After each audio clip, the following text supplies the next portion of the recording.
γνώρισα μέσα στα δερνιά μια κόρη όμορφη και νιά, με αισθήματα μεγάλα, με αισθήματα μεγάλα.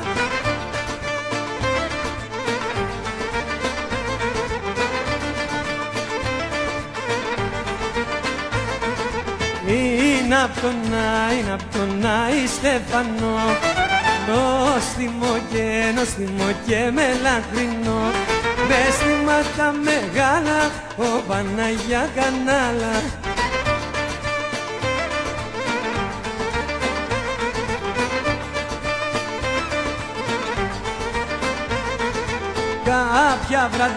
Κάποια βραδιά στο Μερίγα είδα και σε ερωτεύτηκα, ο Παναγιά Κανάλα, με αισθήματα μεγάλα.